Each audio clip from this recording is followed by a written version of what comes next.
창세기 18장 18절부터 19절 같이 읽겠습니다. 시작. 아브라함은 강대한 나라가 되고 천하 만민은 그로 말미암아 복을 받게 될 것이 아니냐. 내가 그로 그 자식과 본속에게 명하여 여호와의 도를 지켜 의와 공도를 행하게 하려고 그를 택하였나니 이는 나 여호와가 아브라함에게 대하여 말한 일을 이루려 함이니라. 아멘.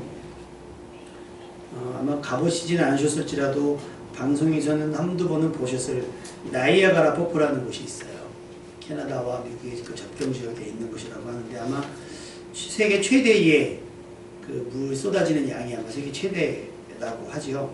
근데 그 폭포가 그냥 뭐 수도꼭지 틀면 나오는 것이 아니고 어디서 시작이 되는가 찾아봤더니 나이아라 강에서 흘러오고 있죠. 그 나이아라 강의 물을 내보는 것은 에리우라고 하는 호수예요. 큰 호수. 근데 그럼 에리오의 호수는 그냥 생기느냐? 디트로이트 강이라는 곳에서 그걸로 물이 들어간다고 해요. 그런데 그럼 디트로이트 강은 물이 그냥 생기냐? 아니죠. 휴런호라고 하는 호수가 있대요. 세계에서 크기로 유명한 그 호수가 있는데 그럼 그 호수의 물은 그냥 생기느냐? 그게 아니라 그 호수에 연결된 뭐 이름을 다 밝힐 수 없는 강들과 냇가 뿐만 아니라 그 지하수 있잖아요. 그것까지 모세혈관처럼 연결해서 거기에 물이 모이면 그것이 디트로이트 강을 따라서 예리오에 모였다가 다시 나이아가라 강을 통해서 나이아가라 폭포로 쏟아져 내린다는 거예요. 도대체 얼마나 쏟아져 내리면 여러분 보세요. 우리가 막 수도꼭지 틀어놓고 가면 뭐라 그래요? 어우 야 이게 많은 것처럼. 근데 그거에 수백 배는 넘겠죠. 수천 배를 넘는 물이 도대체 어디서 오느냐. 매일같이 물론 가물 때는 조금 줄어들 수 있겠으나 어쨌든 간에 거기에 근원이 있을 거란 말이에요. 근원. 여러분의 삶이 폭포수와 같은 삶을 기대하시기 이전에 여러분의 삶과 여러분의 개인의 삶과 여러분의 가정이 이 땅에 복음을 흘려낼 수 있는 그 샘의 근원과 같은 삶이 되시기를 주님의 이름으로 축원합니다. 그 창세기 2장에 보면 하나님께서 천지를 창조하시고 난 뒤에 뜬금없이 나오는 메시지가 하나가 있어요. 그게 뭐냐면 강에 대한 이야기거든요. 강이 에덴에서 흘러나와 동산을 적시고 거기에서부터 갈라져서 내 근원이 된다는 거예요. 그러니까 어디선가 샘에서 물이 솟아났는데 그것이 에덴을 적셔요. 그리고 에덴을 적시다 못해 넘쳐서 거기서부터 갈라져서 내 근원이 된다는 거예요. 하나에서 지금 네 줄기가 됐죠. 그래서 첫째 이름은 비손이라고 하고 둘째 강의 이름은 기온이라고 하고 셋째 강의 이름은 히데길이라고 하고 넷째 강의 이름은 여러분 들어보셨을 거예요. 유브라데 강이라고 해요. 바다로 보이는 많은 물들이 찾아보면 역으로 거슬러 보면 샘의 근원이 있는 것처럼 이 땅에서 이루어지는 모든 일들도 원인이 있을 거예요. 특히 오늘 본문에 나왔던 아브라함은 뭐의 원인이에요? 복의 원인이 돼요. 복의 원인. 창세기 12장에 말씀하셨던 것처럼 하나님께서는 아브라함에게 이르시되 너는 너의 고향 친척과 아버지의 집을 떠나 내가 내게 보여줄 땅으로 가라. 내가 너로 큰 민족을 이루고 내게 복을 주어 내 이름을 창대케 하리니 너는 복이 될지라 그랬어요. 할렐루야. 이 복이 여러분에게 임하시기를 주님의 이름으로 축원합니다. 이 복이 어느 정도의 복이냐면 너를 축복하는 사람에게 내가 복을 내리고 만약 너를 대항하거나 너를 대적하거나 너를 저주하는 이에게는 내가 그전에 저주를 돌려줄 것이다. 그러니까 너를 누구도 흔들 수 없으며 너에게도 어느 것도 빼앗아갈 수 없다. 하나님께서 아브라함을 복이라고 지칭해 주셨다라고 하는 거예요. 여러분 그런 복이 있기를 소망합니까? 그리고 그 복이 여러분 아니라 여러분의 자녀와 그 자녀의 자녀들에게까지 넘쳐 흘러가기를 원하십니까? 그렇다면 여러분이 아브라함이 되셔야 된다는 거예요. 아브라함입니다. 그리스도인은 이 세상에 달콤함을 쫓는 사람들이 아니죠. 우리는 어디를 소망해요? 하나님 나라를 소망하면서 살아가요. 당장 눈에 보이고 부러워 보이는 잘 먹고 잘 사는 삶이 아니라 오늘 아침에 보려고 했던 뉴스가 아니라 어떤 뉴스, 아이돌의 뉴스를 봤는데 그 트와이스라고 하는 걸그룹에 그 지호라고 하는 가수가 있어요. 나이가 젊어요. 근데 40억짜리 서울에 있는 집을 현찰로 샀다고. 그런 얘기 들으면 어떻게 해요? 어느 목사님이 저기 제 카톡에다가 500원, 자기 500원 남았다고 500원 올리면서 이렇게 기도해요. 하나님 30배, 60배, 100배가 돼가지고 이것이 5억 원이 되게 해주세요. 제가 거기 답글을 일으키게 됐어요. 하나님 그 11조는 우리 교회에 드리게 해주세요. 그때 다른 목사님이 감사한 부분 우리 교회로 흘러가게 해주세요.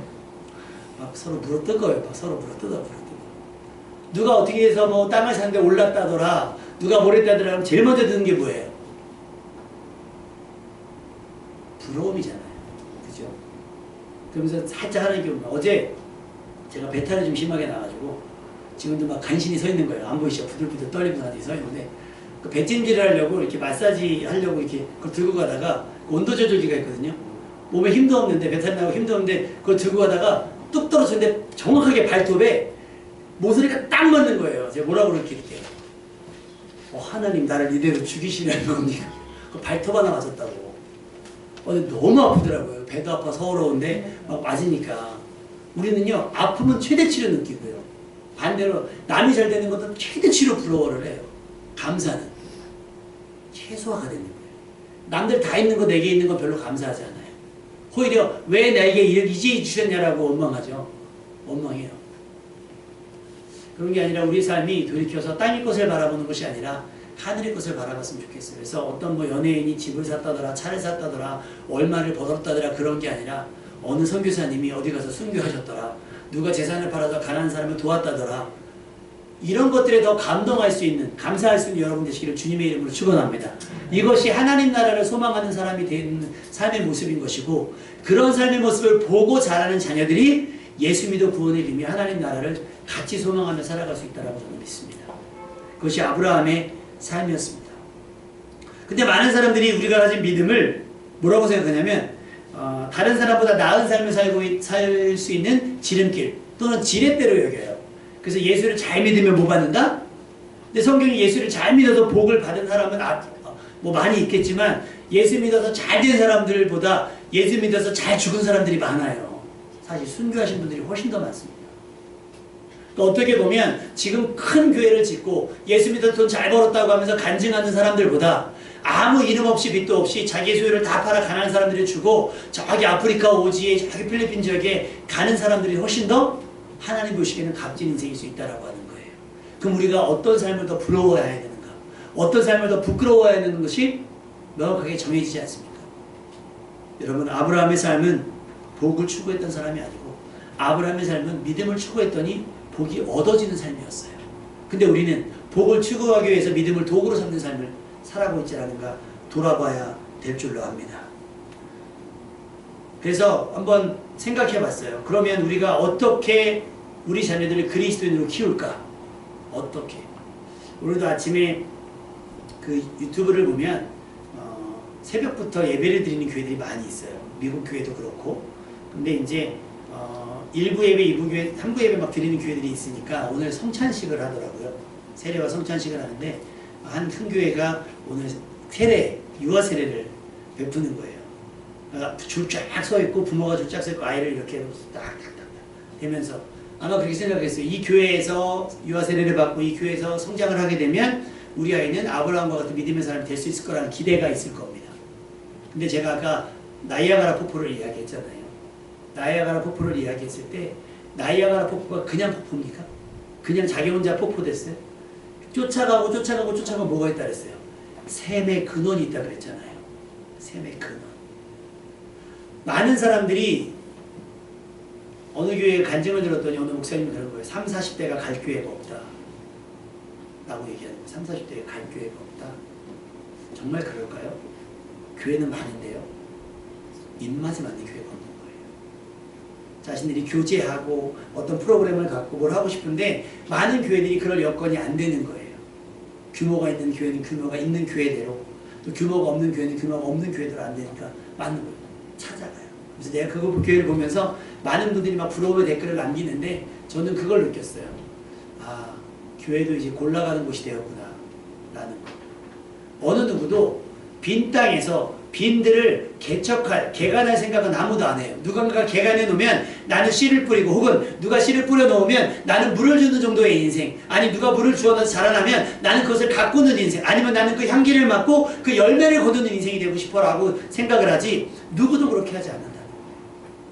제가 생각했어요. 아, 우리 물den동산교회 교인들은 참 복되다. 할렐루야. 그래서 감사했어요. 아, 이렇게 내 편의를 위해서 혹은 더 나아질 수 있는 어떤 기회를 본인들이 하나님께 반납하고 섬길 수 있는 교회를, 어떻게 보면 기다려야 하는 교회를 선택해 주시면 너무나 감사를 드렸어요. 여러분이 그 샘에 나중에는 여러분의 가정을 통해 혹은 가문을 통해 나이아가라 폭포를 능가하는 이 세상에 복음의 물살을 쏟아내는 그 폭포의 샘의 근원이 될 줄로 믿습니다. 네. 아브라함은 그 스타트를 끊었다는 거예요. 아브라함은 그 스타트를. 그래서 성경에 보면 구약 성경에도 그렇고 신약 성경에도 그렇고 하나님께서 하나님을 소개할 때 뭐라고 소개하시죠? 나는 아브라함과 이삭과 야곱의 하나님이라고 그래요. 아브라함에서 끝난 게 아니에요. 여러분, 여호수아의 다음은 누구예요? 모르죠? 여호수아 알아요. 유명한 말도 알잖아요. 오늘날의 섬길자를 택해라. 너희를 누구 섬기든지 난 상관하지 않을게. 근데 나와 내 집은 여호와를 섬기겠다 했는데 대가 어떻게 돼요? 끊어진 거예요. 많은 믿음의 사람들이 있지만 대가 끊어진 사람들이 굉장히 많이 있어요. 그런데 이상하게 아브라함은 3대까지, 그리고 그 아브라함의 대를 이어서 다윗이 나오고, 다윗의 대를 이어서 누가 나와요? 그리스도가 나오는 거예요. 이게 하나님께서 말씀하신 복이었다는 거예요. 돈을 쏟아냈더라, 금은 보화를 모았다더라, 땅을 많이 샀더라가 아니라 예수 그리스도를 믿었더라. 할렐루야. 예수 그리스도를 전했더라가 복의 근원이 된 거예요. 복의 근원. 근데 왜 아브라함과 이삭과 야곱이 중요할까를 찾아보면 하나님께서 아브라함에게 하셨던 약속을 누구에게? 이삭에게 똑같이 해요. 그 이삭의 다음에 야곱에게 하나님께서 그 똑같이 아브라함에게 했던 약속을 하시고, 내가 너의 아버지 아브라함에게 했던 약속을 그대로 이룰 것이다라고 얘기해요. 그러면서 이스라엘에게 혹은 야곱에게 하나님께서 자기 스스로를 뭐라고 소개하는 줄 아세요? 야고보서에 보면 이렇게 소개하고 있어요. 나의 벗, 나의 벗이라고 소개합니다. 야고보서 2장 13절에 이에 성경에 이른바 아브라함이 하나님을 믿으니 이것을 의로 여기셨다는 말씀이 이루어졌고 그는 하나님의 벗이라 칭함을 받았다라고 해요. 그러면서 이사야 선지자를 통해서 전에 뭐라고 말씀하셨냐면 이사야서 41장 8절에 그러나 나의 종 너 이스라엘아, 이스라엘 백성 전체에게 하는 얘기겠죠. 이스라엘아, 내가 택한 야곱아, 나의 벗 아브라함의 자손아. 그래요. 할렐루야. 여러분의 삶이 자녀들에게 엄청난 부를 대물림하지 않고 엄청난 권세를 대물림하지 않고 무엇을 대물림하는지 생각해보세요. 며칠 전 뉴스를 보고 제가 어이없는 웃음이 나왔어요. 그 우리나라 대표의 매국노하면 누구죠? 마치 본디와 빌라도에게 고난을 받아 십자가에 못 박혀 죽으시고 하면서 본디와 빌라도가 사도신경에 박힌 것처럼 우리나라의 대표적인 매국노하면 이완용이에요. 여기 혹시 친척 없으시죠? 그 친인에서 재산을 모았던 그 사람들이 나라가 독립을 하기 전에 재산을 다 가져갔대요. 어떻게 가져갔느냐? 현금화를 시켰고 그 다음에 남아있는 땅들은 얼마 전에 이완용의 자손이 소송을 걸어서 되찾아가지고 30억을 찾아서 캐나다로 이민을 갔다는 뉴스가 나와요. 우리 하나님이 살아계신다면 제가 그들을 저주하는 건 아니지만 두고 보시겠습니까? 그들이 그 아버지가 혹은 할아버지가 그 할아버지가 불법적으로 혹은 나라를 팔아서 그 쌓아놓은 부를 가지고 내가 잘 먹고 잘 사는 것이 과연 하나님께서 두고 보실 만한 삶이냐는 거예요. 많은 사람들이 그렇게 얘기하더라고요. 그거를 다 사회를 환원하면서 살아가도 용서받지 못할 만한 사람들인데 그것이 뻔뻔하게 그것을 팔아가지고 한국을 우리나라 지금 가수 한 명이 못 들어오고 있잖아요. 저는 개인적으로 배가 아파서 그런 게 아니고 개인적으로 그런 사람들 진짜 호적을 나라에서 파줘야 된다고 생각해요. 대한민국 국민이기를 원치 않았으니까.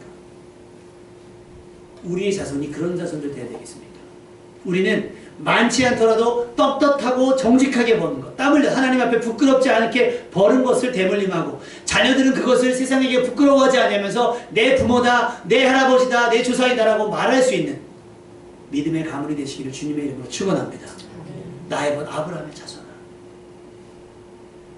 우리가 기도할 때 그래 내가 너희 엄마가 기도할 때, 너희 아빠가 기도할 때, 너희 할아버지가 기도할 때 참 좋았어라고 그러니 너가 기도하는 게 얼마나 예쁜지 모른다. 너가 찬양하는 것이 얼마나 감동스러운지 모른다라고 하나님께서 말씀하신 만큼의 믿음의 가정 되시기를 주님의 이름으로 축원합니다. 근데 그 믿음이 어디서 시작이 되겠냐고요. 믿음이. 교회학교가 대안이다라고 해서 한동안 교회학교를 들었다 놨어요. 대한민국 교계가. 그래갖고 전도사는 2년에 한 번씩 3년에 한 번씩 바꿔 갈아쳐요. 능력이 없고 재능이 없고 달란트가 없으면 바꿔쳐요. 사역자는 많으니까. 그러니까 어느 사역자도 애착을 가지고 주일학교를 감당하는 교사가 없어요. 그냥 내가 나중에 큰 목회를 하기 위해서 지나가는 과정쯤으로 여기니까 애착을 안 갖죠. 교회에서 제일 많이 투자하는 양해를 구하면 오늘 저기 예빈이가 기도했잖아요. 그래서 제가 부목사님 가족에게는 카톡을 안 보내고 여러분들에게만 보냈어요. 혹시 준비해 오셨는지 모르겠지만 우리 예빈이를 격려하고 응원하는 차원에서 축복하자. 그러면서 제가 교회에서는 뭐 줄까? 그러면서 어제 쇼핑을 갔다가 교회에서 뭐 줄까? 그래서 제가 아내에게 그것을 부탁을 했어요. 의뢰를 했어요. 근데 아내는 품이 크더라고요. 원래 예산은 정해져 있지 않지만 아이 한 명인데 뭐가 아깝겠냐 이거죠. 뭐가 아깝겠냐. 생각해보니까 그래요. 이 아이를 응원하고 격려해서 이 자리를 지키게 하려면 돈이 얼마가 들어도 해야 되는 일 아니겠어요? 여러분의 자녀도 마찬가지인 거예요. 여러분의 자녀가 하나님의 백성이 되어지고 예수를 믿게 된다고 한다면 여러분이 지금 아끼고 있는 뭐라도 아끼셔는 안 된다는 거예요. 교회도 마찬가지인 것이고요. 저는 생각하기에 다음 세대가 교회에 오게 하기 위해서 또 교회에 남게 하기 위해서는요. 교회 학교에 맡겨서는 안 돼요. 교회 학교는 아무리 잘한다고 해도 기계적이거든요. 하나님이 어린 생명을 누구에게 맡기셨습니까? 부모에게 맡기셨잖아요. 부모에게. 생명도 맡기셨어요. 그리고 그 아이들의 양육도 맡기셨습니다. 근데 우리나라 지금 시스템 어때요? 저 아내가 아이를 좋아하니까 어린이집이 저기 평생 그냥 집으로 알고 정년퇴직을 하려고 그래요. 거기서. 너무 예쁘대요. 근데 우리 다현이엄마가 다니는 어린이집은 좀 큰 애들이 와요. 3, 4세 애들이 와요. 근데 가정어린이집 보면 애기들 오잖아요. 심지어 100일밖에 안 된 아이들이 오기도 하고요. 태어난 지 며칠 안 됐는데 해야 된다는 거예요. 왜 어쩔 수 없는 일도 아니라 엄마의 뭐라 그래요? 그 여성으로서의 어떤 저기를 끊어지면 안 되니까 막 직장으로 가야 되니까 막 맡기는 거예요. 그럼 여러분 생각해 보세요. 강아지도 만약에 그렇게 키운다고 생각해 보세요. 강아지도. 저희가 집에 기니피그 키운다 그랬잖아요. 그랬더니 제가 하루 살짝 집을 안 갈아줬더니 아마 폭탄이 떨어졌나 봐요. 또 폭탄이. 그러니까 다현이가 그걸 보다가 으아 이게 뭐야 안 되겠다니까 옆에서 아내가 하는 말이 야 보내주자. 그러니까 얘가 홧김에 안 되겠어. 보내줘야 되겠어. 그랬대요. 아침에 일어나서 그랬어요. 보내줄 거야? 못 보낸다는 거죠. 못 보낸다는 거죠. 근데 이 아이가요. 막 잘 먹고 있다가 무슨 소리만 나면 튀어나가요.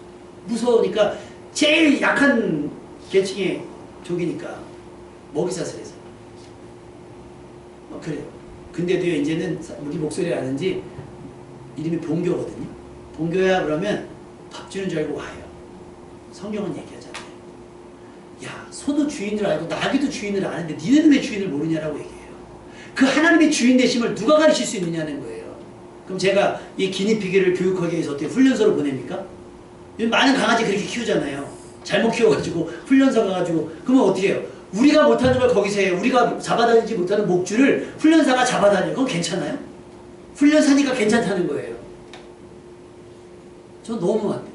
때로는 엄하게 해야 되잖아요. 아이들의 교육을 위해서. 왜 아이들이 삐뚤어진 모습들 뭐 때문에 나와요? 다 가정교육 때문이라고 얘기하잖아요. 학교에서 잘못 배웠다고 얘기 안 하잖아요. 애들이 버릇이 없으면 뭐라 그래요? 저거 가정교육이 잘못됐다 그러죠. 우리 여성분들에게 죄송하지만 결혼했는데 조금 미숙하면 뭐라 그래요? 저거 집에서 신부 수업을 못했다. 학교 탓하는 사람 없어요. 그럼 신앙은 어떨까요? 신앙은 가정입니다. 가정이에요. 부모의 개성. 그래서 아이들이 부모가 기도하는. 그래서 얼마 전에 우리 하연이 시험 보는데 제가 이제 잠결에 기도해 줬어요. 근데 시험을 잘 못 봤나 봐요. 아꼈거든요. 아빠가 기도해 줬는데 시험을 못 봤다고. 문제 알았어요. 기도까지 해줬는데 시험 못 보고 왔어? 제가 이렇게 했습니까? 괜찮다고 하는 거죠. 속으로는 어떨지 모르지만 아이가 부모의 기도의 소리를 들어야 기도해야 되는 줄 알아요. 지난주에 제가 부목사님한테 이번 주는 어린이 주일이고 온가족 주일이니까 우리 주일학교가 늘 내년 해왔으니까 우리 예빈이가 대표기도를 했으면 좋겠다 얘기했더니 예빈이가 막 펄쩍펄쩍 떴다는 거예요. 안 된다고 막. 그러더니 어제 들려왔던 소식이 갑자기 아빠 나 기도문 써야 되는 거 아니에요? 그러면서 막 아무리 생각해서 내가 불안한 거 오히려 그게 더 막 이렇게 빌드했다가 막상 당일날 아침에 됐는데 시켰는데 막 못한다고 막 이러면 예배 분위기가 뭐 어떻게 되겠어요? 근데 어떠셨어요? 애가 긴장되고 그러니까 말이 많이 떨리긴 했지만 기도의 내용은요 20년 목회한 저보다 훨씬 훌륭했습니다. 그래서 성경은 어린아이와 같이라는 거예요. 순수하잖아요. 순수하잖아요. 어디서 가르쳤어요? 주일학교 보내서 막 전도사님이 써주고 이거 아니잖아요. 부모가 해주는 거예요. 부모의 기도 소리를 듣고 어떻게 기도해야 되는지를 배우며 부모가 성경을 읽고 어떻게 삶에서 말씀을 실천해 가는지를 보고 듣고 배우게 해야 되는 거예요. 그래야 아이들이 나가서 그렇지 않은 삶, 구별된 삶을 살아낼 수 있다고 하는 거예요. 교회에서는 그렇게 아까 얘기했잖아요. 교회는 뭐가 되냐면 댐이 되는 거예요. 댐. 그 샘에서 물이 막 모여서 댐이에요. 지금은 물이 넉넉하니까 가둬두는 거예요. 그렇다가 막 가뭄이 들어서 물이 없다 그러면 어떻게 해요? 댐문을 열어서 교회가 예배가 끝나고 나면 그 우리가 가득했던 물들 어떻게 해요? 쏟아져 가서 여러분의 삶의 자리로 여러분의 가정과 직장과 사업장과 지역 간에 흩어져서 땅을 적셔나가는 삶이 되어야 된다는 거예요. 근데 가정에서 막 갈증 나가지고 막 그런 게 없으니 갈증 나서 교회 와가지고 그 갈증을 해소하려고 하니까 되겠습니까? 예전에 들었던 얘기 중에 재미난 얘기 있어요. 어떤 마을에서 잔치를 벌이니까 야 마을 잔치니까 우리 이렇게 하자. 한 사람이 부담하기는 어려우니 각 집에서 저기 막걸리 한 주전씩 갖고 오면 어떡하냐. 항아리를 둘 테니 마을에 가면 항아리를 둘 테니 막걸리 한 주전씩 갖고 와서 부어라. 그래서 잔치가 시작됐대요. 막걸리를 다 담았어요. 그래서 잔치를 하려고 뚜껑을 딱 열었더니 맹물만 들어있더라는 거예요. 맹물만. 뭐겠어요? 나는 쯤이야. 어느 한 사람도 막걸리 가져온 사람이 없고 다 맹물만 갖고 왔다는 거예요. 교회는 모으는 곳이에요. 여기서 공급하는 곳이기도 하지만 여러분이 가정에서 받은 충분한 은혜들을 가지고 간증들을 가지고 와서 함께 제가 그래서 식탁나는 뭐라고 얘기해요. 여러분이 받은 바 은혜를 함께 나누어 주셨으면 좋겠습니다. 요즘 공유라는 말 많이 쓰잖아요. 공유.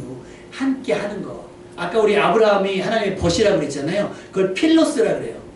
뭐냐면 하나님의 마음을 공유한 친구라는 뜻이에요. 우리가 친구, 왜 부모님한테도 못하는 얘기 누구한테 한다 그래요? 친구한테 한다 그러잖아요. 남편한테 못하는 얘기도 친구한테 하잖아요.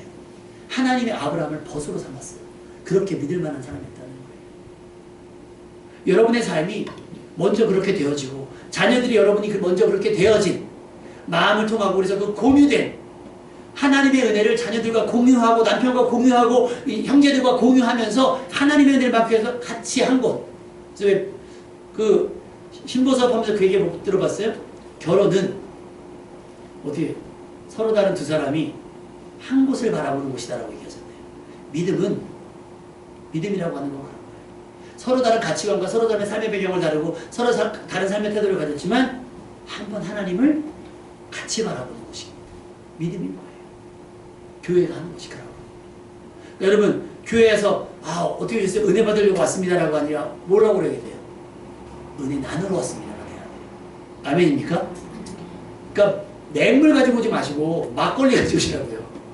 여기서 저 집사님의 막걸리, 저 집사님의 막걸리 덕 보려고 하지 마시고 내 막걸리, 하나님 나도 나눌 막걸리를 주십시오. 나도 나눌 감사와 간증을 주십시오. 라고 얘기하는 거예요. 저는 친한 목사님하고 우리 하연이가 맨날 알아요. 그 목사님이 자랑하고 있으면 맨날 전화해요. 저한테.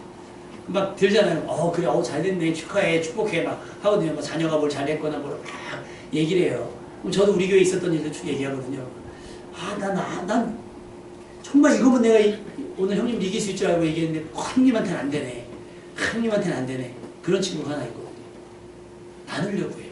자랑하려고 하는 게 아니라 내가 받았던 은혜 나누려고 하고, 그럼 저도 받았던 은혜를 제가 막 전화해서 막 하는 성격은 아니지만 하면 저도 뭐 이기려고 하는 건 아니지만 나누는 거예요. 공유하는 거예요. 같이.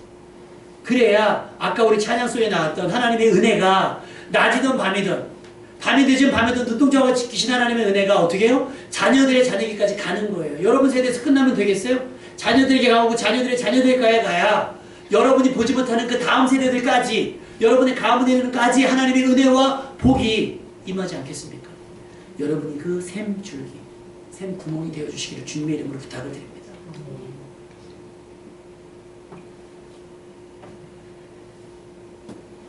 신명기 말씀은 우리에게 이렇게 말씀하고 있어요. 아예 정해줬어요. 신명기 말씀이 우리에게 주시는 내용은 겁니다. 누가 가르칠 것이냐. 내가 내게 명하는 이 말씀을 너는 마음에 새기고 먼저 우리가 마음에 새기고 그 다음 내 자녀에게 부지런히 가르치라는 거예요. 대충 가르치는 게 아니라 부지런히. 먼저 그리스도인 되게 해야 되는 거예요. 사회인이 되게 하는 것이 아니라 먼저 그리스도인 되게 하라는 거예요. 부지런히 가르치며 집에 앉았을 때든지 길을 갈 때든지 누웠을 때든지 일어날 때든지 이 말씀을 가르치라는 거예요. 귀에 뭐가 박히게? 못이 박히게. 하나님이 하셨어. 하나님이 도우실 거야. 하나님이 함께 하실 거야. 하나님이 너를 지키실 거야. 하나님이 너를 통해 역사하실 거야. 귀에 못이 박히도록. 어느 순간 그것이 인정될 수밖에 없게끔 부지런히 가르치라는 거예요. 나중에 대학 가고 나면요. 이전에 제가 사역하던 중고등부에서 시험 기간이 되니까 애들이 절반이 안 나온 거예요. 왜 이래요? 그랬더니 아유 전사님 원래 그래요. 시험 기간에 원래 그래요? 그래요? 알겠어요. 교회도 인정해 주는 거예요. 시험 기간 중요하니까. 그 다음 주에 다 왔어요. 여러분들 아주 중요한 기간이었다면서요. 기말도 빠지겠네요? 고3 때는 아예 안 나오겠네요? 그럼 고3 이후로 괜찮아요? 대학생활은 안 중요합니까? 취업생활은 안 중요합니까? 결혼생활은 안 중요합니까? 중년생활은 안 중요합니까? 언제 예수 믿습니까? 제가 막 얘기했어요. 그랬더니 부장 집사님이 나중에 사과하시더라고요. 저희가 잘못했습니다. 다 나오게. 그런 게 어디 있어요? 있지요. 시기가 왜 없겠어요? 중요한 시기가 있지요. 그러면 정말 모든 다른 걸 다 뒤로 하고 그걸 먼저 했느냐? 아니에요. 생각해보면 우리 아이들 공부할 때 보면 공부만 하는 것 같죠? 짬짬이 볼 거 다 봅니다. 할 거 다 합니다. 그리고 나중에 뭐 교회 가자 그러면 뭐예요? 저 공부 못했어요. 뭐 못했어요? 라고 한단 말이에요. 하나님 앞에 나와 예배하는 것이 가장 최우선이 되도록 여러분 지금이라도 말씀하셔야 돼요. 듣든지 아니 듣든지. 그 샘물이 우리 가정에 먼저 흘러야, 내 자녀들에게 먼저 흘러야, 내 남편에게, 내 아내에게 흘러야, 그리고 나서 땅을 적셔야지. 우리는 여기서 메말라 죽어가고 있는데 뭐 아프리카를 생각할 겨를이 어디 있어요. 그래서 어느 목사님은 그 얘기 하시더라고요. 선교가 웬 말이냐. 대한민국 교회에 싫은 앓는 교회가 몇 개인데 무슨 선교냐. 배부른 소리 하지 말아라. 어디 뭐 선교 보내자 그러면 그 얘기예요. 여러분에게 자녀에게 말씀을 가르칠 의무와 책임이 있습니다. 그래서 아까 창세기 2장에 말씀하셨던 것처럼 그 말씀이 에덴 여러분의 가정을 먼저 적시고 난 뒤에 그 자녀들의 삶이 자녀들이 가지게 될 영향력을 통해서 더 많은 곳을 적시게 될 겁니다.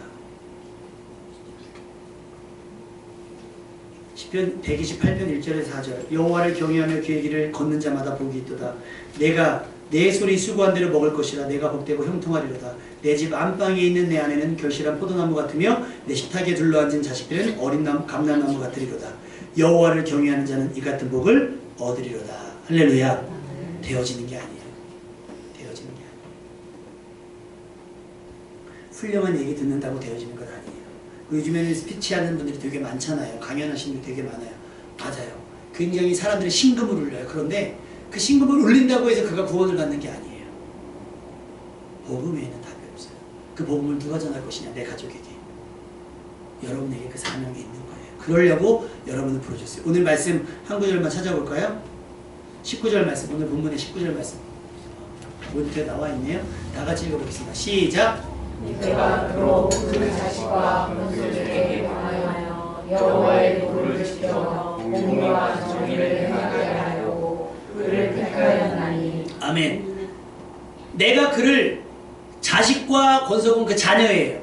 자식과 그 자손에게 명하여 여호와의 도를 지켜 공의와 정의를 행하게 하려고 아브라함을 택했다라고 말씀하신 것처럼 하나님이 여러분을 택하신 이유는 뭐 땅끝까지 이르러 증인되는 것도 있지만 먼저는 여러분의 자식과 자녀에게 명하여 여호와의 도를 지켜 공의와 정의를 행하게 하시기 위함입니다. 그 사명을 오늘 받고 그 사명을 여러분의 가정에서 지켜나가는 여러분 되시기를 주님의 이름으로 축원합니다. 마지막 한 절 말씀은 시편 103편 말씀이에요.